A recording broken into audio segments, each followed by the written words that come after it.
Vous écoutez un podcast cinéma du Centre des Arts d'Enghien-les-Bains. Alors bonsoir à tous, merci d'être là nombreux pour cette projection donc, de l'Impasse de Brian De Palma. Alors je ne vais pas, pour vous présenter l'Impasse, c'est vrai que là le cycle, donc on a eu 9 films, donc je ne vais pas revenir sur qui est De Palma, etc. Le cinéaste quand même, un des cinéastes emblématiques du Nouvel Hollywood, avec ses débuts à New York comme cinéaste indépendant plutôt anti-système, issu de la contre-culture, quoi, on va dire, et qui a donc ensuite intégré le système des studios en gardant toujours en lui en fait finalement cette qualité d'origine qui est d'être une sorte de rebelle d'une certaine manière, et à toujours faire passer d'une certaine manière en contrebande voilà ce discours quand même contestataire, quoi. On s'était quitté la dernière fois avec Body Double, qui est un film de 84, et donc juste 2 petits mots pour raccorder, parce que entre 84 et 93 pour l'Impasse, il y a presque 10 ans, et il a quand même fait plusieurs films. Je vais juste dire un petit mot pour raccorder tout ça. Alors, Body Double, si vous vous souvenez, donc c'est un film qui n'a pas très bien marché, et en raison de sa surenchère, du sujet, et puis de problèmes liés, en fait, on l'a pas mal accusé quand même d'être carrément misogyne, on va dire. Donc il a essuyé des critiques quand même très dures. Après il a enchaîné avec une petite comédie qui s'appelle Wise Guys en anglais en 86, avec Danny DeVito, qui n'est pas une comédie très réussie. D'ailleurs, il en parle très peu dans ses interviews, donc on va faire pareil. Mais bon, il semblerait que pour lui, c'est pas le genre idéal. Par contre, en 87, il y a Les Incorruptibles, qui est quand même une date importante dans sa filmographie. C'est un énorme carton pour lui, et d'une certaine manière, c'est un peu son premier blockbuster, quoi. Ce film adapté d'une série télé que vous connaissez peut-être des années 50, avec Kevin Costner donc dans le rôle principal. Et qui est un film, alors je vous avoue que je ne l'ai pas revu récemment, qui est un film qui se regarde très bien, qui est palpitant, qui est très très bien fait, mais qui peut-être n'est peut-être pas le meilleur exemple de film d'auteur de Palma. Il y a dedans de toute façon des séquences d'action assez époustouflantes, et notamment, bien sûr, vous connaissez peut-être la séquence de la fusillade à la fin dans la gare, dans les escaliers de la gare, avec ce landau qui descend les escaliers, un peu comme dans le cuirassé Potemkin. C'est une séquence qui a marqué les esprits. Donc ce qui m'intéresse beaucoup plus, en revanche, c'est en 89, ce film qu'il fait sur la guerre du Vietnam, qui s'appelle Casualties of War, Outrage en français, avec Michael J. Fox et Sean Penn. J'en ai déjà parlé un petit peu précédemment. Voilà, c'est juste pour dire que c'était quand même un film assez difficile, assez gonflé de sa part en 89, parce que c'est un film qui parle de la guerre du Vietnam et qui en montre vraiment l'horreur et la cruauté. Ça parle donc d'un peloton de soldats dans lequel il y a Michael J. Fox. Sean Penn en fait emmène la troupe commettre des exactions, et entre autres un viol et un meurtre. Quelque chose d'assez horrible, et qui est basé sur des faits réels, mais parmi tant d'autres pendant la guerre, mais en tout cas un fait réel qui a donné lieu à un livre et à un témoignage, enfin à un procès, en fait, parce que l'auteur en fait a témoigné contre ses camarades pour les accuser. Et le film est très intéressant, alors, pour 2 choses, parce que déjà dans les années 80, c'est quand même le moment, on en avait parlé, la décennie de Ronald Reagan, où on essaye un peu d'effacer les mauvais souvenirs des années 70, et entre autres de la guerre du Vietnam. Et si vous vous souvenez, c'est quand même la décennie où on voit Rambo 2 en fait, qui venge d'une certaine manière l'Amérique de ses échecs. C'est quand même une décennie en fait où on n'a pas envie de revenir sur ce genre d'épisode. Et De Palma le fait en 89, à mon avis, à contre-courant, et c'est sans doute une des raisons de son échec. Et l'autre intérêt du film, à mon avis, c'est cette manière qu'il a eue d'essayer de rendre compte de la réalité de la manière la plus directe et franche, ce qu'il n'avait pas fait de cette manière par le passé. On y reviendra, mais je m'attarde un peu, parce que la question de la réalité et de sa perception, en fait, c'est vraiment un des sujets principaux de Palma, même si on a l'impression qu'elle est toujours escamotée dans ses films. mais justement, le fait que, comme on l'a vu, souvent ces personnages partent dans des délires fantasmatiques justement et perdent de pied et s'éloignent de la réalité. Le fait que la réalité soit absente, c'est comment dire, elle est présente par son absence justement, c'est ça qui pose problème et elle est jamais perdue de vue quelque part. Donc bon, on en reparlera de toute façon pour ce film. Alors pour terminer, donc après il y a Le Bûcher des Vanités en 90 qui était programmé pour être un gros succès, hein. C'était adapté d'un best-seller, alors donc avec des stars, Tom Hanks, Bruce Willis, mais c'est une sorte d'accident industriel hollywoodien, un échec vraiment retentissant, aussi bien au niveau du tournage, scénario, enfin tout a foiré, quoi, d'une certaine manière. Il y a un livre, je crois, qui a été écrit d'ailleurs pour raconter tout ça. Tout ça pour dire que De Palma se remet difficilement de ces échecs-là et avec L'Esprit de Caïn en 92, il va revenir finalement à la filiation hitchcockienne avec L'Esprit de Caïn. C'est bon, une sorte de refuge en fait dans les valeurs sûres.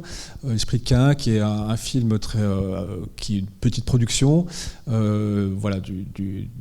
qui a une qui retourne un peu aux sources des inspirations hitchcockiennes, notamment avec Psychose, mais mélangé avec beaucoup de références au film de Michael Powell, Le Voyeur, que j'ai montré cette année, donc pour ceux qui s'en souviennent. C'est un film avec John Lithgow d'ailleurs, qui était dans Blowout. Et donc, c'est un film qui, à son échelle, en fait, a commercialement pas trop mal marché, qui a eu des critiques correctes. Donc bon, mais l'un dans l'autre, en fait, quand on est cinéaste à Hollywood, on vaut ce que vaut son dernier film. Et là, il faut quand même remonter, donc en 87 pour retrouver un succès dans sa carrière. Donc il est plutôt dans un moment de sa carrière où ça va pas très fort, quoi. Donc il a besoin de se refaire d'une certaine manière. Et puis j'ajoute quand même que d'un point de vue personnel, De Palma a 50 ans, donc en 93. Il a été marié pendant 2 ans. Il a eu un enfant avec Gail Ann Hurd, qui est une grande productrice hollywoodienne, une des rares femmes, je pense, surtout à l'époque, qui était mariée à Cameron pendant plusieurs années, et James Cameron, et qui a produit toute la franchise Terminator, et plus récemment les Walking Dead, etc. Donc une productrice à succès. En tout cas, il est divorcé et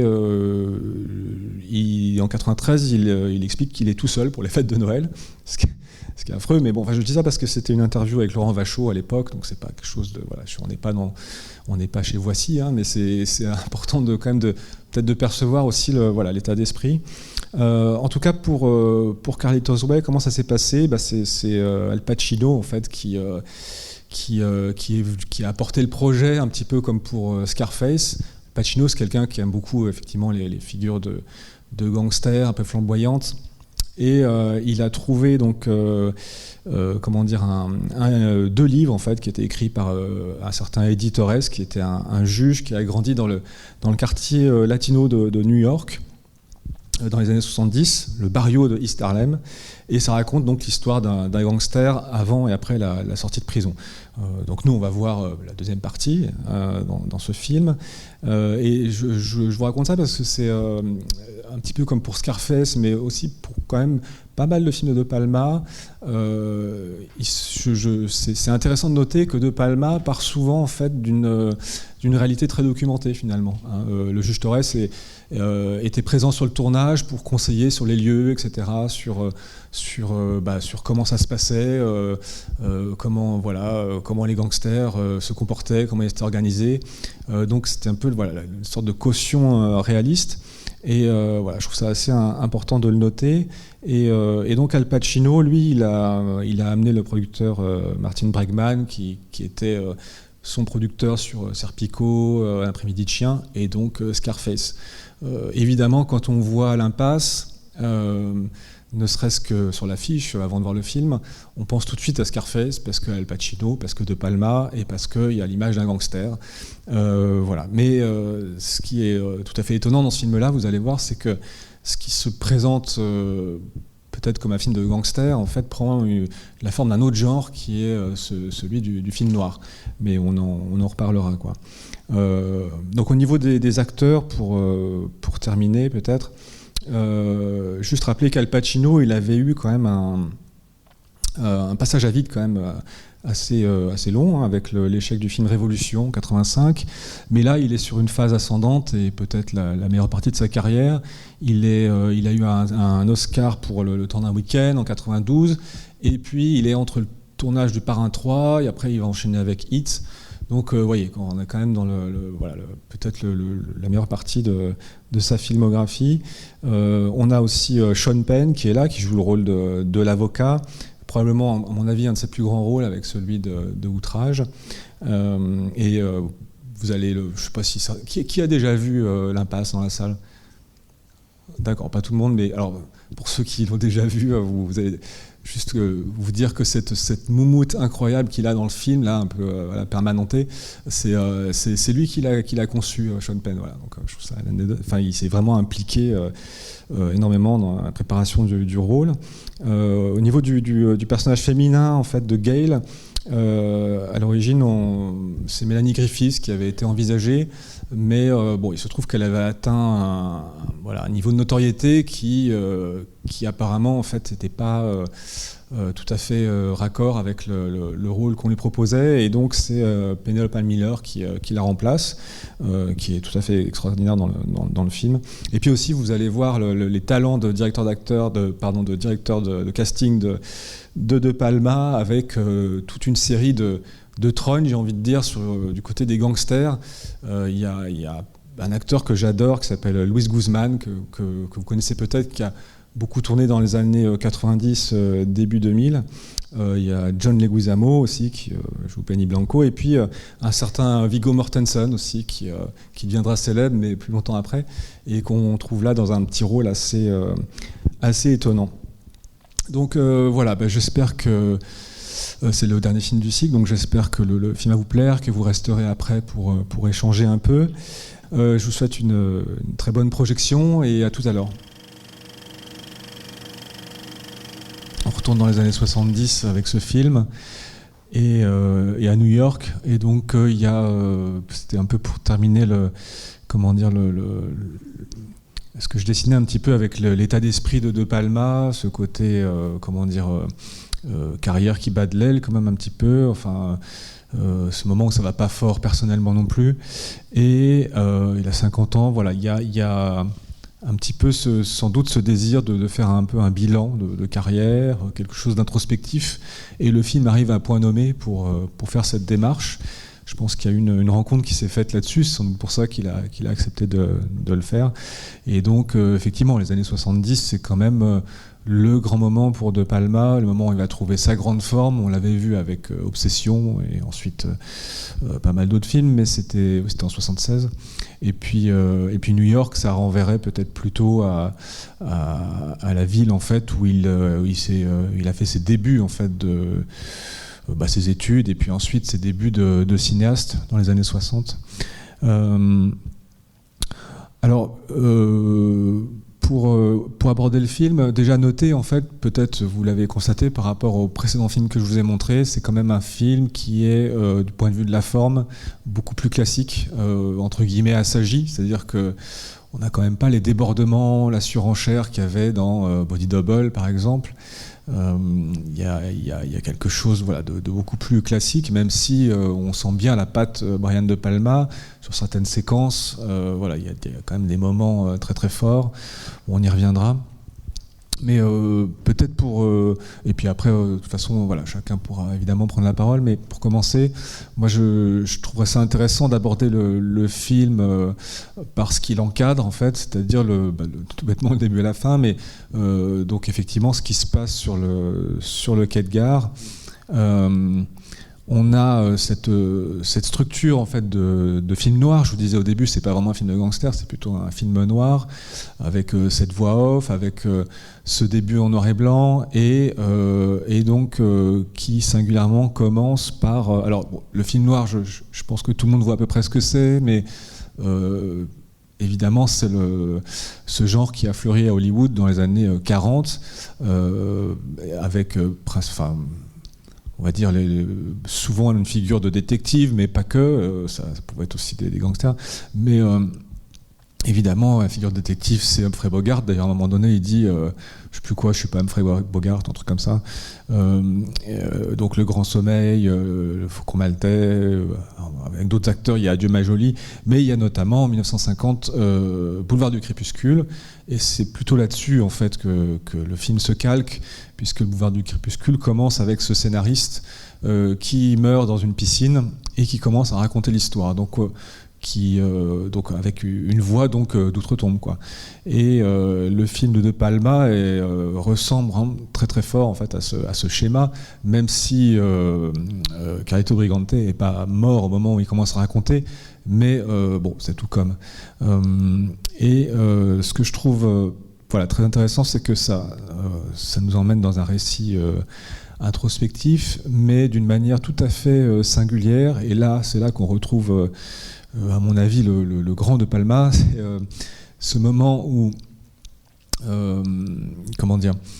quand il est sur le brancard, vous avez sans doute tous vu ou admiré en fait ce magnifique mouvement de caméra.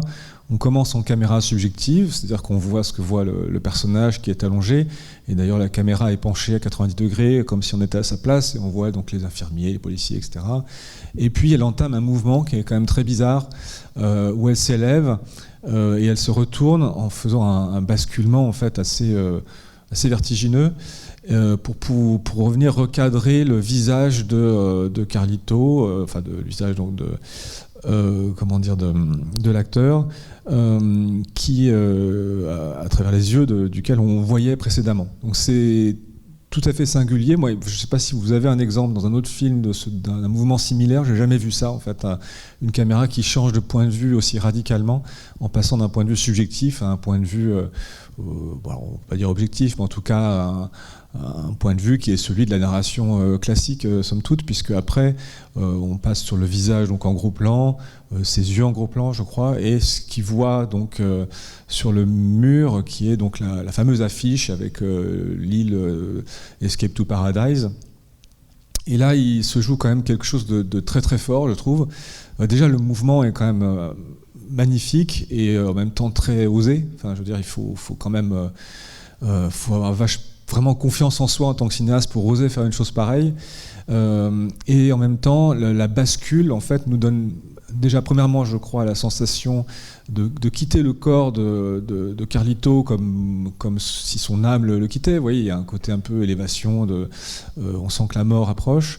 Et moi, j'ai cette sensation, en fait, oui, d'une certaine manière, d'entrer d'un côté, en fait, qui serait le point de vue de la mort, d'une certaine manière. Et d'autre part, en fait, on arrive dans un renversement où De Palma instaure un jeu de regard entre lui et l'affiche qui est en couleur, comme vous l'avez tous noté. Et ça, c'est pareil, c'est un truc quand même assez incroyable, c'est que la séquence était en noir et blanc, et ce qui amorce en fait le récit, ça va être une affiche publicitaire, donc dans laquelle vous aurez sans doute reconnu deux choses qui nous ramènent le fantôme de Scarface, puisque, comme je vous disais avant la séance, Al Pacino, gangster, De Palma, automatiquement on pense à Scarface. Et évidemment, sur cette affiche, le slogan Escape to Paradise renvoie à The World is Yours. Donc là, c'est l'espèce d'ironie, en fait, évidemment, qu'on analysera plus tard, parce que le projet de Carlito n'est pas le même que celui de Tony Montana, bien sûr, mais c'est le même type de slogan publicitaire, en fait, d'une société qui vend du rêve, quoi. Et moi, il y a aussi le côté plage, palmier, qui renvoie, si vous vous souvenez, à la tapisserie qu'il y a dans Scarface. Vous vous souvenez la scène où je crois qu'il a un bras dans une écharpe, et puis il retourne voir son patron pour le descendre. Et puis il y a ce truc incroyable au mur, en fait. Voilà. Donc on a cette espèce de connexion.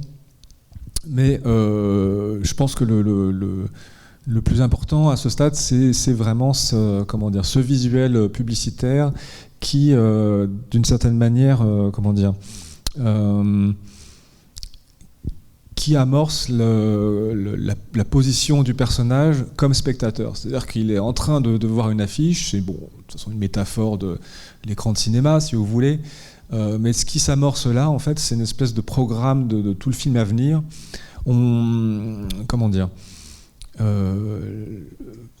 Pour le dire simplement, le personnage de Carlito va passer d'acteur à spectateur, quoi. Après, je détaillerai un petit peu, peut-être il y a diverses modalités, mais ce qu'on peut noter déjà, puisque forcément on pense à Scarface, c'est quand même le fait que, je ne sais pas si vous vous souvenez de la séance avec Scarface, mais on avait un personnage en fait qui était plutôt spectateur. Il était cubain, il était plutôt spectateur de l'Amérique, et il voulait aller aux États-Unis, le pays de tous les possibles, pour devenir un acteur de cette société capitaliste où tout est possible si on ose tout, si on s'affranchit de toutes les limites, et où on peut se mettre en scène sa propre capacité de violence, construire le regard des autres sur soi, etc. Donc, de toute façon, en résumé, devenir un acteur sur la scène américaine. Ici, dans ce film-là, on sent que c'est vraiment comme un négatif de Tony Montana, c'est une espèce de désir inverse. En tout cas, dans cette scène avec l'affiche, ce que je trouve très intéressant aussi, c'est qu'au fond, si on y réfléchit bien, De Palma n'était pas obligé de la mettre au début du film. On aurait très bien pu avoir un modèle de film noir où on commence à suivre ce personnage qui sort de prison avec son monologue improbable devant le juge, et puis après, l'histoire commence, etc. Et puis c'est le récit de sa tentative d'avoir une seconde chance, qui est vraiment un des discours américains assez basiques et souvent battu en brèche, et notamment par De Palma, on l'a déjà vu, mais si vous voulez, le film aurait pu fonctionner comme ça. C'est-à-dire, on aurait pu rentrer dans le récit de cette manière, et à la fin, c'est l'issue fatale de tout film noir, c'est que les hommes qui sont dans ce type de récit sont toujours rattrapés par leurs erreurs, rattrapés par l'environnement social, etc. C'est un genre très coercitif, quoi, qui ne laisse en général aucune issue heureuse. Donc ça aurait fonctionné. Mais De Palma prend le soin de quand même placer la séquence au début. Et moi je trouve ça vraiment très intéressant, parce que ça met le personnage dans une démarche introspective. Il va raconter ce qui lui est arrivé, mais on rentre dedans d'une manière particulière, c'est-à-dire qu'on comprend qu'il sait très bien ce qui s'est passé, mais il va, c'est comme s'il le re-racontait. Moi, j'ai un peu ce sentiment, quand je vois le film, que lui-même se refait le film de ce qui s'est passé, et que donc il y a cette vision très, j'ai envie de dire, pas fantasmatique, mais en tout cas, c'est quand même sa propre reconstruction, son point de vue en fait sur ce qui s'est passé.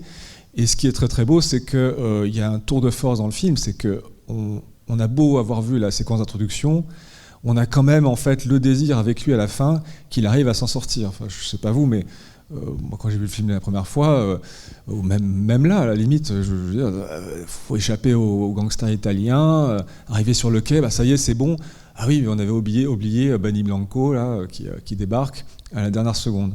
Et cet effet de surprise, en fait, on a presque l'impression d'ailleurs de le lire sur le visage d'Al Pacino quand il se fait descendre à la fin, qui est quasiment la surprise de « Ah oui, mais j'avais oublié que je me faisais tuer à la fin ».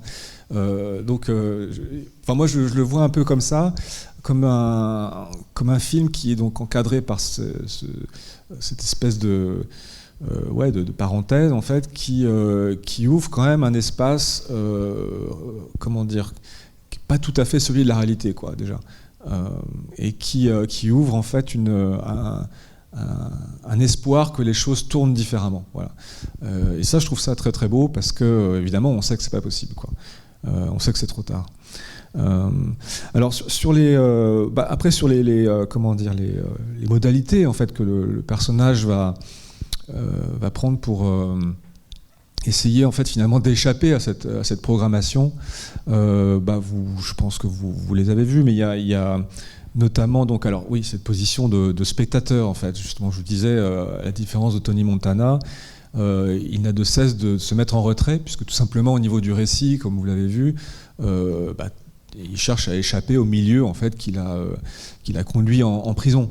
Donc il y retombe malgré lui, il essaie constamment en fait, de s'en extraire. Et donc, c'est quand même quelqu'un qu'on voit souvent, en train de regarder à distance. Hein, quand il est dans son bureau, il regarde à travers les persiennes. Il y a vous vous souvenez de la belle scène où il observe Gale depuis l'immeuble d'en face avec le couvercle de poubelle. Enfin, le truc pathétique au possible, mais en même temps très très beau. Et ça aussi, c'est du pur De Palma, parce qu'on est en plein voyeurisme en plus. Mais c'est quand même une très belle scène, quoi, je trouve. Mais bon, il observe à distance. Et puis, qu'est-ce qu'on a d'autre? On a... il y a pas mal d'effets de miroir aussi. Bon, ça, c'est un truc assez classique, évidemment, pour lui rappeler son image du passé. Il y a... après, peut-être je parlerai un peu plus de toutes les histoires de course-poursuite qui sont évidemment comment dire, un resserrement de la menace autour de lui et lui qui essaie d'échapper, etc. Mais il y a une séquence que je trouve tout à fait intéressante, justement sur la question de la distance physique. C'est la scène où il va voir Gale pour la 2e ou 3e fois. Et elle laisse la petite chaînette et elle entrouvre la porte et donc il y a cette espèce de jeu de séduction où elle l'enjoint d'enfoncer la porte, quoi. En gros, et je trouve ça très très beau parce que encore une fois on commence en fait, on est vraiment chez De Palma puisqu'on a ce personnage qui essaie de l'attraper à travers l'entrebâillement de la porte avec cette espèce de cri un peu étrange, mais ce côté, ce désir d'attraper une image inaccessible, quoi. Mais il faut quand même noter qu'à ce moment-là, il devient acteur, il enfonce la porte et il rejoint Gale. Ce qui est quand même, moi je note, une des rares fois chez De Palma où je vois une scène d'amour qui certes comporte une ellipse, mais qui se passe bien, quoi. Parce qu'en général, moi j'ai pas... quasiment aucun exemple de scène d'amour, de sexe, etc., qui se passe bien chez De Palma. Et c'est le seul moment, quoi. Donc le film renferme comme ça, en fait, des choses très très belles, très apaisées, en fait. Il me semble, quoi. Donc ça, on peut le noter. Après, par rapport à, comment dire, je vais peut-être pas parler de ça tout de suite. Oui, pour finir peut-être sur le parallèle avec Tony Montana, vous vous souvenez, en fait, il y a cette idée que Tony Montana, lui, il vise en fait un espèce de... pas forcément une somme d'argent précise, ce que lui s'est fixé, $75 000, je crois. Tony Montana, c'est aller toujours plus loin, plus vite, et ce qui compte, c'est la vitesse, l'accumulation, le faire reculer la frontière, en fait. Ce fameux mythe américain, à l'infini, quoi. Jusqu'à ce qu'à un moment donné, il se mette une limite qui était « je ne veux pas tuer des enfants », et là c'est terminé, il se fait descendre, enfin, ça, pour ceux qui s'en souviennent. Mais ce qui est intéressant, c'est que, oui, là, on a un personnage, en fait, qui a un rêve assez étriqué, du coup, parce que, en gros, il veut vendre des voitures d'occasion, alors certes aux Bahamas, ce qui est un peu bizarre, quoi, de se dire on va aller dans un endroit paradisiaque pour vendre des voitures d'occasion.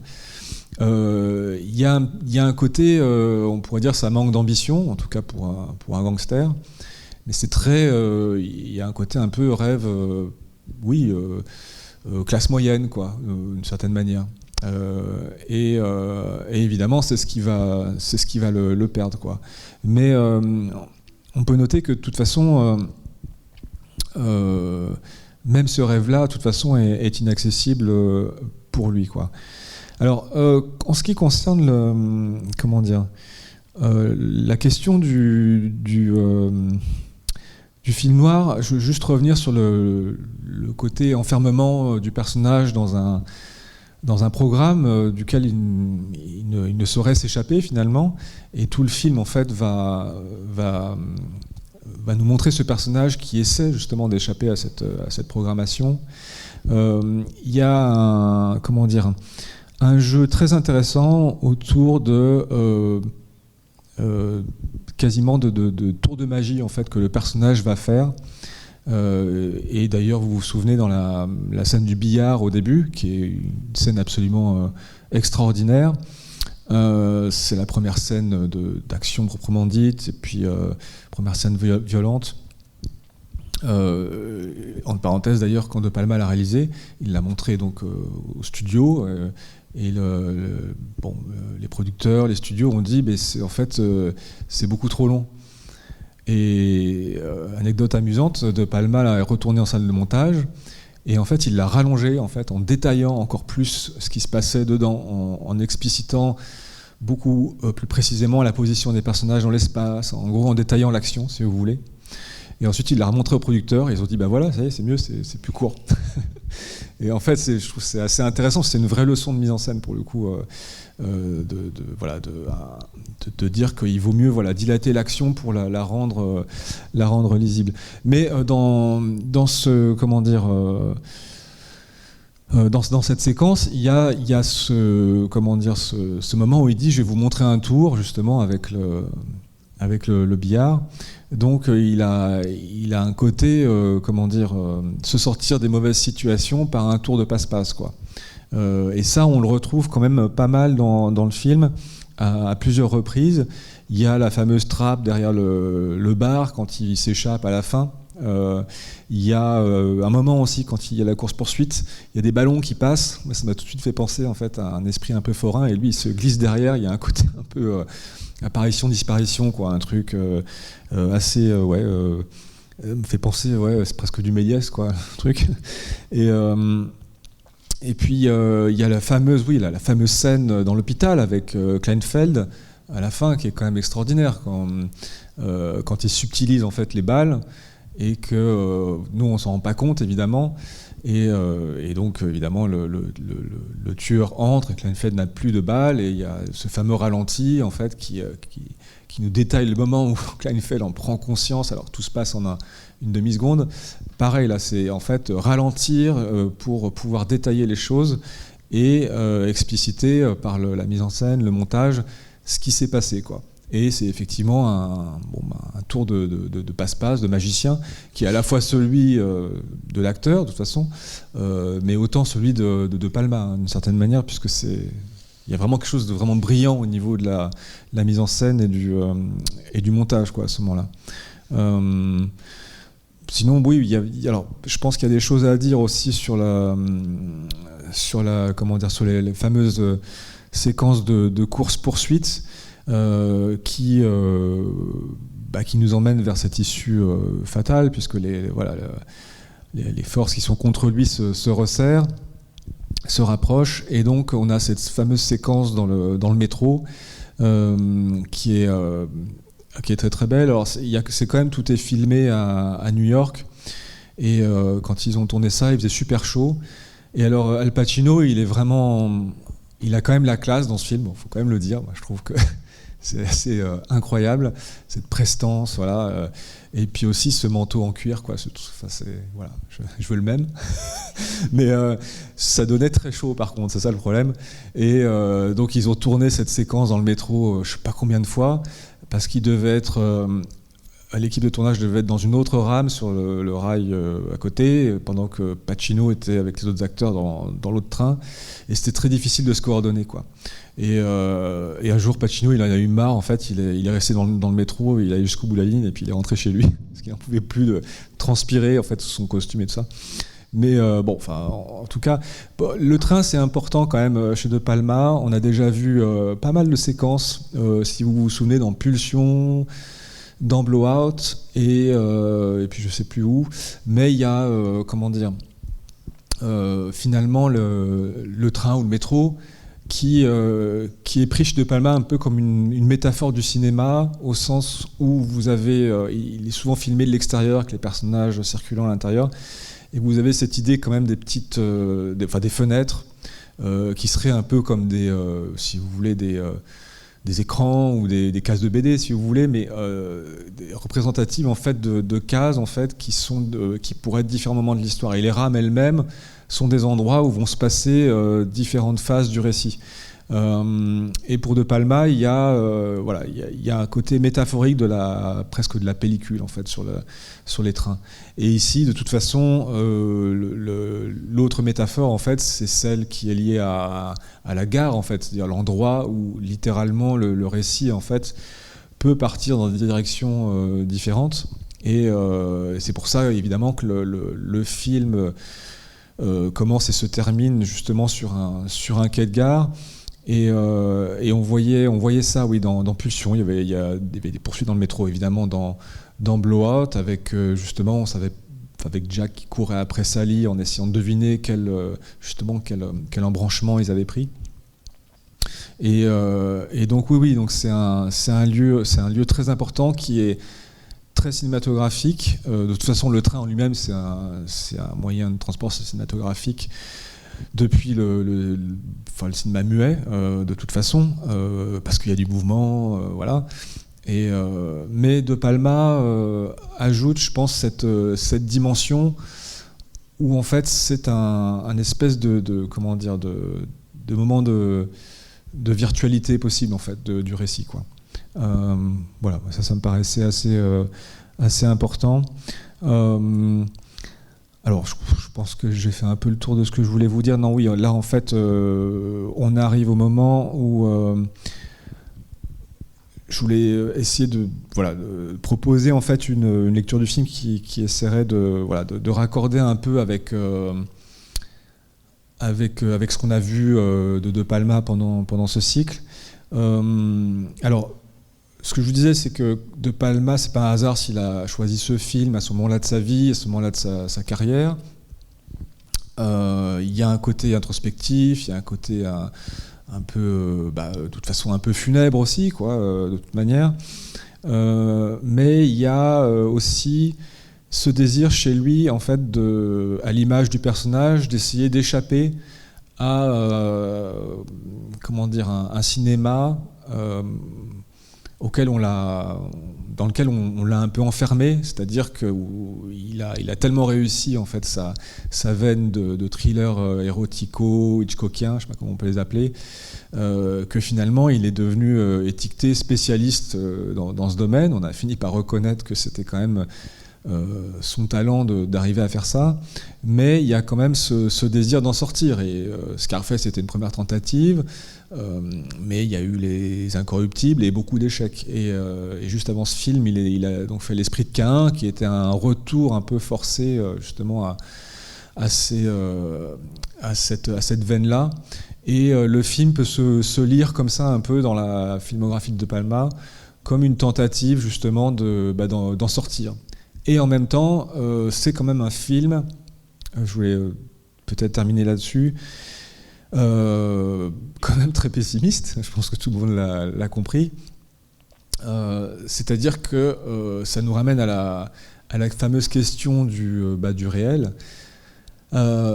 C'est-à-dire que on a vu que chez De Palma, il y a toujours cette dimension extrêmement fantasmatique des personnages qui ont finalement beaucoup de mal à accéder à la réalité. Et quand ils y accèdent, en fait, en général, ils n'arrivent pas à en retirer grand-chose. Vous vous souvenez de Blowout, en fait, le personnage de Jack qui est preneur de son, tout ce qui va retenir de la réalité, c'est le cri de Sally juste avant qu'elle se fasse assassiner, et puis il va finalement l'insérer dans un mauvais film d'horreur de série Z. Et dans ce mouvement-là, en fait, De Palma montrait que la réalité, en fait, était comme recyclée dans une marchandisation finalement des images. Donc il y a à la fois c'est un commentaire qui a une dimension critique sur la société américaine quand même, qui serait cette société qui finalement ne cesse d'épuiser la réalité pour fabriquer de l'illusion, du simulacre, et entre autres du cinéma, ce qui est une importance capitale, mais un cinéma commercial, donc qui n'a pour but que de vendre des images, et donc de vendre du rêve, et donc de tromper, en fait, d'une certaine manière. Donc oui, alors donc, par rapport à ça, si vous voulez, quand on regarde Carlitos Way, on a quand même ce sentiment que le moment de réalité, ça serait le moment où il est sur le quai. C'est le moment où il meurt, en fait, et où il a cette prise de conscience. Au moment où le brancard, je ne sais pas si vous avez remarqué, la roue se prend dans une ornière, en fait, on a un petit mouvement comme ça où le brancard s'arrête parce que la roue s'est prise dans un trou dans le sol, et c'est là, en fait, que ça embraye sur le récit, en fait, à ce moment d'arrêt, en fait. Mais donc, ce que je veux dire, c'est que la réalité, en fait, pour De Palma, si je fais court, c'est la mort, quoi. Enfin, c'est vraiment un truc. Comment dire, on court après, et quand on l'attrape, en fait, c'est terminé, quoi. Donc, c'est pas très gai, c'est même profondément déprimant, mais je trouve qu'à ce stade de sa carrière, ça dit quand même quelque chose de son état d'esprit, et peut-être d'un certain désespoir vis-à-vis du système hollywoodien, et puis peut-être de la société américaine en général. De toute façon, quand De Palma est interrogé sur comment dire, les États-Unis, sur la politique, ce genre de choses, il finit toujours par dire que de toute façon, tout ce qu'on nous dit, en fait, c'est trafiqué. En fait, dès que j'ouvre la télé, en fait, le moindre reportage, je vois tous les trucages, toutes les manipulations. La vérité ne passe plus, de toute façon. Il y a vraiment ce constat qui est vraiment radical et définitif. Et après ce film-là, juste pour terminer, en fait, un film que j'aurais voulu vous montrer, mais que je n'ai pas pu vous montrer parce que ça fait trop de films, et puis c'était bien de terminer là-dessus. Mais en 1996, De Palma va rebondir spectaculairement avec Mission Impossible, qui a été un autre très gros carton et un gros blockbuster, en fait, et la deuxième adaptation de série après Les Incorruptibles. Et c'est un film tout à fait étonnant, c'est un grand film d'action déjà, je vous recommande de le voir si vous ne l'avez pas vu, et peut-être de le revoir à la suite de ce cycle. Et c'est un film étonnant parce que, je ne sais pas si vous vous souvenez, je ne sais pas si vous l'avez tous vu, mais c'est un film dans lequel donc, vous avez Tom Cruise qui joue un agent secret dans un groupe baptisé Mission Impossible, et il est envoyé en mission, et il est pris dans une manipulation orchestrée par son propre patron, quoi. Donc situation typique chez De Palma, manipulation, prise de conscience. Voilà, c'est horrible. Mais le film rebondit au moment où Tom Cruise, en fait, décide de prendre les choses en main et de construire sa propre manipulation à lui, sa propre mise en scène, si vous voulez. Et c'est là qu'il va triompher. Et il y a chez De Palma, en fait, à mon avis, dans ce film-là, qui est par ailleurs un très grand film, mais une forme de, peut-être, alors c'est une supposition, une forme de cynisme, au sens où on pourrait croire que pour lui, voilà, de toute façon, la réalité elle-même est truquée de toute façon, ou qu'on tourne nos yeux, et donc il ne nous reste plus qu'à faire comme les autres, quoi, et finalement à construire notre propre trucage de la réalité. Moi, c'est un peu comme je vois Mission Impossible. Mais bon, je suis peut-être un peu parano, j'exagère. Mais en tout cas, voilà, ce qui est sûr, c'est que ce film qu'il a fait donc avec Al Pacino, pour moi, est son dernier grand film, et termine un cycle de toute façon dans sa carrière, quoi. On sent qu'il est allé au bout de quelque chose, quoi. Et effectivement qu'il y a c'est comme lui-même faisait le deuil de cette possibilité, en fait, de problématiser le rapport à la réalité, quoi. C'est que à un moment donné, il y a un peu cette idée de lâcher prise, quoi. Voilà. Oui, alors moi j'avais une autre interprétation du Escape to Paradise. Oui. C'est que le seul moyen pour lui de s'en sortir, c'est de mourir. C'est ton seul échappatoire. C'est le paradis. Enfin, moi, c'est ce que j'ai pensé au départ quand, on savait qu'il allait mourir. Quand il a vu cette affiche, puis après, on peut interpréter autrement. Il y a surtout une scène qui est un petit peu ovni dedans, qui fait un petit peu publicitaire, qui rappelle un peu la publicité. C'est quand il va chez son ami, là, il y a cette espèce de fête un petit peu improbable, où tout le monde est en train de sniffer de la drogue. Mais quand on regarde même chaque personnage, ils ont des postures... Elle est un peu bizarre cette scène en plein milieu du film. On est un peu dans du pré-Scarface en fait finalement, parce que je crois que c'est la période disco, donc ça va être, si je calcule bien, la deuxième moitié des années 70. Ouais. Et voilà, la coke ça commence à venir. On peut imaginer que peut-être en fait il est en train de mourir en tôle, en train de faire ses 30 ans qu'il doit faire, et qu'ensuite il se raconte autre chose en remettant les personnages, mais tout finalement, et c'est pour ça que j'aime beaucoup la scène aussi avec sous la flotte avec le couvercle de poubelle, parce qu'en fait, à la fois on dirait quand même un saint avec une auréole autour, et avec la flotte, tout ça dans la nuit, ça fait vachement penser au personnage de Batman, quoi. Il y a un côté Marvel qui est dans Gotham, là, qui est, on a l'impression que quelque part il se met dans une situation où, alors à supposer que c'est lui qui rêve lui-même l'histoire, hein, il essaye de se mettre dans une forme de justicier pour mieux réussir la vie qu'il a ratée, mais en fait, effectivement, tout va partir en couille. mais pas tout à fait quand même. Parce que quand tu dis c'est noir, oui, mais pas tout à fait. Parce que si tu vois bien la fin, il dit qu'en fait, l'histoire, elle n'est pas finie. Parce qu'il y a un bébé dans le ventre, et puis elle est sauvée, et puis il va se passer quelque chose derrière. Ce qui n'est pas si noir qu'on aurait pu voir d'autres fois. Oui, si on veut, il y a l'idée de sacrifice, en tout cas, où voilà, il donne l'argent, etc. Mais quand même, faut quand même noter que tout est... Moi, j'insiste sur le fait que tout passe, en fait, par cette affiche. Et qu'à la fin, il voit sa femme, Gail, danser à la place de la fille sur l'affiche. Mais on est dans un imaginaire publicitaire, hein, attention. Hein. Donc en fait, ce qui va se passer, c'est peut-être pas du tout ça. Les flics vont peut-être récupérer l'argent, et puis elle va peut-être avorter.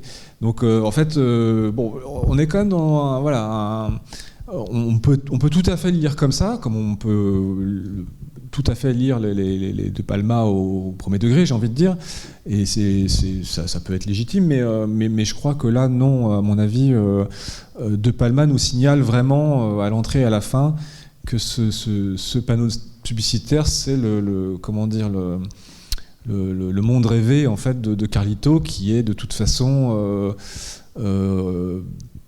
dans cet espace-là, en fait, ne peut pas se réaliser quelque chose de vrai. C'est pas possible. Comme dans une publicité, ne peut pas vous dire la vérité. Sinon, je veux dire, c'est pas une publicité. Ou c'est une mauvaise publicité. Mais une publicité, ça vous fait croire que vous avez besoin de quelque chose dont vous n'avez pas besoin. Et puis ça vous fait croire que tout est parfait dans le monde. Enfin, vous prenez n'importe quelle publicité, on est dans le kitsch de toute façon. Il n'y a pas de place pour pour la laideur ou ce que vous voulez. Mais et puis aussi, je trouve aussi vraiment qu'on voit là une manière de repeindre une forme de l'Amérique, quoi. Parce que il a quand même son grand couplet là où il parle les latinos contre les portoricains, contre les noirs, etc. Où c'est impossible d'aller sur le terrain de l'autre quelque part. Ouais. Et puis je pense que c'est le film où j'ai le plus vu de références à plein d'autres films, quoi. Déjà presque à tous les siens, quoi. Entre la scène de l'ascenseur de pulsion, bref, t'as les Incorruptibles quand même beaucoup sur certains sujets. Oui, bien sûr. Et aussi, en fait, toutes les scènes de boîte de nuit, pratiquement, c'est vraiment des scènes de saloon de western, en fait. Ah, oui, y compris quand il regarde du haut, tu sais, t'as souvent une rambarde, etc. Et t'as le taulier qui va regarder ce qui se passe en dessous, comment ils sont attablés, tu sais, comme sur les tables de jeu. Et en fait, t'as plein de trucs qui te font penser qu'il essaye de te raconter l'histoire d'une Amérique où, quelque part, très fataliste. C'est-à-dire qu'en fait, dès le départ, le jeu est déjà joué. Et dans cet ordre de jeu, d'ailleurs, je suis très... j'ai pas souvenir qu'il y ait beaucoup de fois où le titre d'un film t'as vraiment les deux noms, là c'est Carlito Joe et l'Impasse, où en fait le titre français veut dire le contraire en fait pratiquement. C'est vraiment une impasse quoi. L'autre c'est un chemin. Donc tu vois, t'as retraduit en racontant presque déjà le film quoi. Oui, tout à fait. Oui, par rapport à l'histoire des États-Unis, oui, c'est intéressant, les communautés, tout ça. Mais oui, il y a de toute façon, voilà, cette idée quand même, qui est un peu, c'est là où on a l'impression que le film est désespéré, c'est qu'à la fin, effectivement, il dit, bah oui, il y aura un nouveau Carlito qui sera peut-être meilleur, ou alors on sait ce que De Palma pense en fait de la reprise, de la filiation. En général, ça donne pas forcément que des choses bien, où il y a du conflit de toute façon, et ça peut donner des monstres aussi. Donc ça vient effectivement du maniérisme, etc., de la reprise qu'on avait beaucoup évoqué. C'est aussi très pessimiste, je pense, cette reconduction du même finalement aussi, quoi. De toute façon, lui, il a cette génération de gangsters, mais la nouvelle, Benny Blanco, Carlito refuse de voir en fait, son image en fait. Finalement, on sait très bien, d'autres films de gangsters l'ont de toute façon traité ce sujet-là, c'est que ça ne cesse de recommencer et à chaque fois les vieux disent qu'est-ce que les jeunes sont violents, etc. Alors qu'en fait eux-mêmes ont fait au moins la même chose auparavant, etc.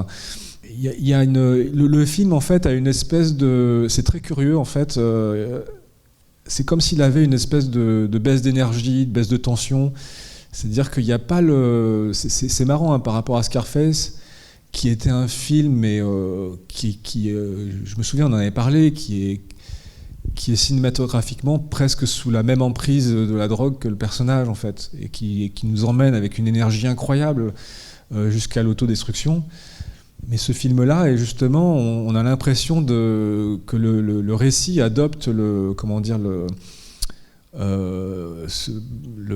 baisse de tension qui doit affecter le personnage quand il s'est fait tirer dessus. C'est-à-dire que le cœur bat moins vite, quoi. Il y a quelque chose, on sent que ça, une baisse d'énergie, une baisse de force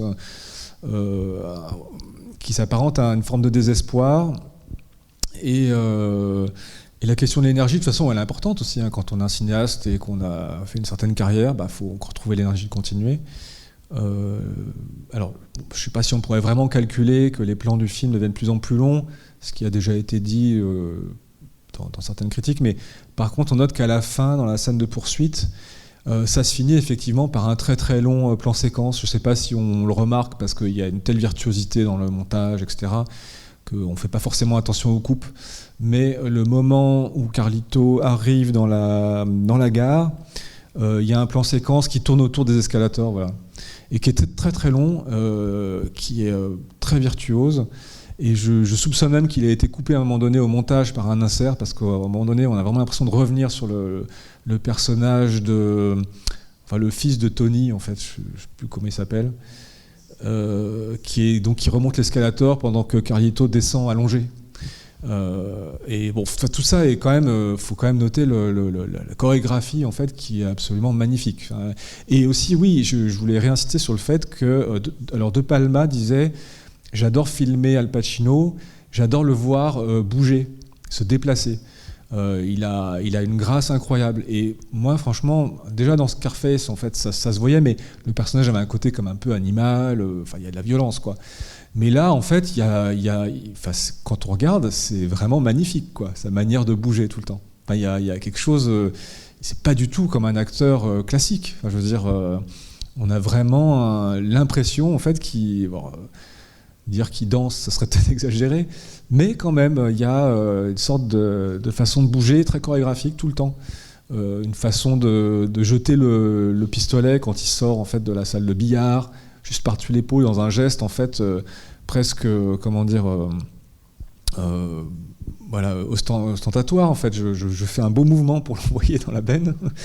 Et puis, bon, après, il y a des scènes de danse où on le voit danser, mais il y a, sa façon quand il sort du procès, du verdict et qu'il est libre, il a une façon d'exprimer en fait justement sa joie en se dandinant un peu comme ça. Enfin, voilà, moi, je trouve que c'est vraiment flagrant dans ce film. Il faudrait que je revoie d'autres films d'Al Pacino pour voir s'il se comporte de la même manière, mais je suis pas sûr. Je pense que là, De Palma a quand même capté quelque chose. Enfin, il s'est passé une alchimie avec le film, avec De Palma.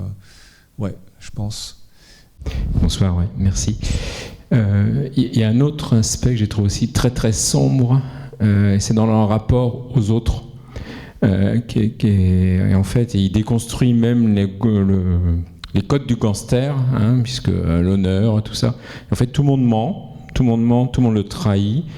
Même Gail, à un moment, je me suis vraiment posé la question, parce que est-ce qu'elle a vraiment fait des shows à Broadway, ou elle a fait que de la danse dans les bars, comme ça. Enfin, et même elle, bon, alors à la fin, est-ce qu'elle se rattrape ou pas, on ne sait pas trop, mais voilà, tout le monde ment. Il n'y a que lui qui essaye de rester droit dans sa nouvelle truc.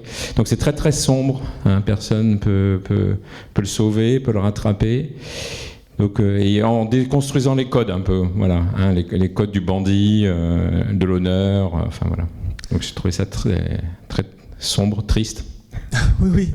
Merci pour votre remarque, parce que finalement, encore une fois, c'est bien un personnage de Palmien, parce que si on regarde les choses de ce point de vue-là, c'est quand même lui, encore une fois, le gros nigo, quoi. Je veux dire, à chaque fois, c'est pareil. C'est un personnage qui n'a pas compris, quoi.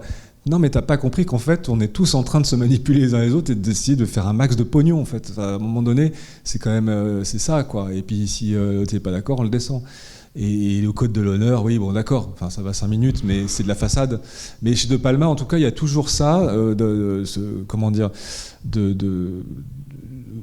mettre en scène un personnage qui est quand même relativement naïf, dans le sens où, en tout cas, là, on pourrait dire qu'il n'est pas forcément naïf, mais en tout cas, il arrive dans un monde en fait qui comprend pas, parce qu'en fait, il est trop vieux, quoi. On découvre que tout le monde complote contre lui, y compris Laline qui arrive en fauteuil roulant. Cette idée géniale, en fait, avec en fait, il a un micro, etc. Il est génial, hein, Viggo Mortensen, je trouve, dans ce rôle. Il a un micro, mais qui est pas branché. Oui, bien sûr. Oui. Alors, il y a aussi une référence à un film de De Palma. Ça m'a fait rire parce que quand même, le côté voyeur est là. Faut pas oublier les bases. Et à un moment donné, il dit non, vas-y, danse. J'aime bien regarder. Moi, j'ai forcément pensé à Body Double, où il le dit pas pour la même raison, mais quand même, quoi. Non, mais de toute façon, ça va vraiment avec cette position de spectateur dans laquelle il veut s'installer.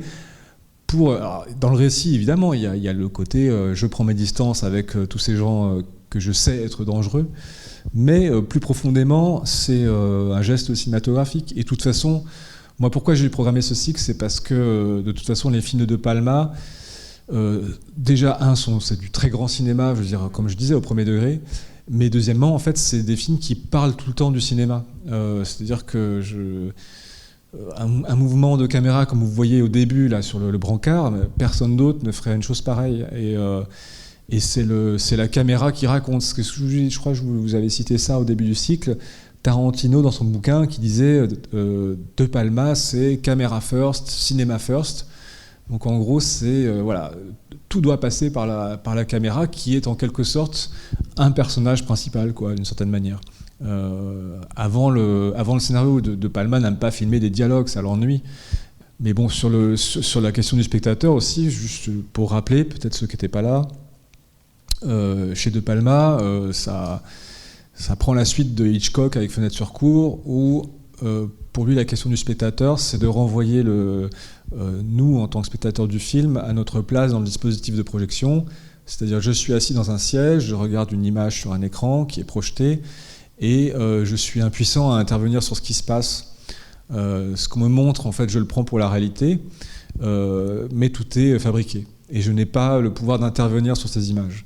Donc cette situation-là, en fait, est une situation qui surdétermine un peu tout, en fait, chez De Palma, qui surdétermine, en fait, la question même, en fait, de la mise en scène et de l'appréhension du monde, en fait. Et d'une certaine manière, c'est pour ça que son commentaire sur la société américaine est intéressant, parce qu'il le transpose en disant mais finalement l'Amérique fait comment dire, d'une certaine manière fabrique des images, mais au sens large, pas que des images de cinéma, qui ne sont que des illusions. Voilà. C'est une immense fabrique à illusions, mais il le raccorde, alors plus ou moins explicitement dans ses films, mais à un système clairement capitaliste, au sens où c'est fait pour faire de l'argent, quoi. Ça, on le voyait très bien dans Phantom of the Paradise, parce qu'il était encore dans sa phase très anti-système, années 60. Donc c'était... voilà. Je voulais juste poser une question, mais avant ma question, c'était un clin d'œil au tout début, quand il recommence, enfin quand il se présente et qu'il revient de la prison, il est dans les rues, personne ne le connaît dans le barrio.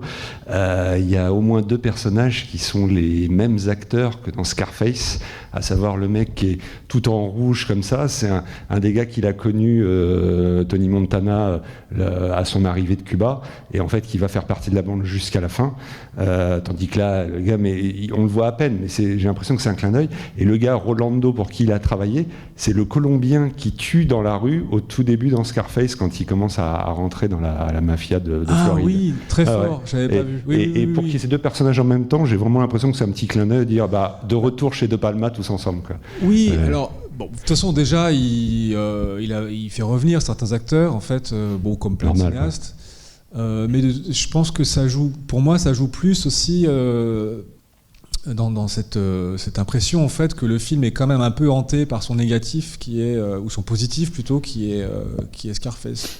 Il retrouvera jamais la grande forme qu'il a eue, quoi. Bon, et ben voilà, on va s'arrêter là. Merci en tout cas d'être venu et d'avoir suivi ce cycle jusqu'au bout. Bonne soirée à tout le monde.